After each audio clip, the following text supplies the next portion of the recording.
అందరికీ హాయ్ అండి. ఈరోజు మనమైతే త్రిపుర పికిల్స్కి అయితే ఒకసారి అయితే విజిట్ చేద్దామని అయితే వచ్చేసాం. ఈ ప్లేస్ అయితే వచ్చేసి అయితే మనకైతే ధవళేశ్వరం నుంచి రాజమండ్రి వెళ్ళి మెయిన్ రోడ్లో అయితే ఉంటుంది. మీకు డైరెక్ట్గా లొకేషన్ కావాలి అంటే ఆపోజిట్లో అయితే చాందిని బిర్యానీ రెస్టారెంట్ అయితే ఉంటుంది. షాప్ అయితే చూశారు కదా, ఇందులో అయితే అన్ని రకాల వస్తువులు అయితే దొరుకుతాయి. మనకైతే పచ్చళ్ళు, పికిళ్ళు, పూతరేకులు, రేగోడియాలు మొత్తం ప్రతి వస్తువు అయితే దొరుకుతుంది. ఏ వస్తువు లేకపోయినా సరే మీకు ఇమీడియట్గా అయితే మీకు అయితే ఏర్పాటు చేయడం అయితే జరుగుతుంది. షాప్ అయితే చూశారు కదా, పచ్చళ్ళు అయితే చాలా ఫేమస్. మొత్తం అన్ని రకాల పచ్చళ్ళు అయితే దొరుకుతాయి. ఫ్రిడ్జ్ అయితే చూశారు కదా, కూల్ డ్రింక్స్తో అయితే నిండిపోయింది.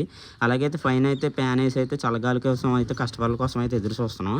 షాప్ అయితే ఎవరిదో అయితే కాదండి, మా మామయ్య గారి షాపు. ఇందులో అయితే ఐస్ క్రీమ్లు, కూల్ డ్రింక్స్, వాటర్ బాటిళ్ళు, అలాగే తినడానికి స్టఫ్, నైట్ అయితే స్నాక్స్, మొత్తం అన్ని రకాల వస్తువులు అయితే దొరుకుతాయి. ఖచ్చితంగా మీరైతే షాప్ అయితే ఒకసారి విజిట్ చేసి మాకైతే సపోర్ట్ చేయండి.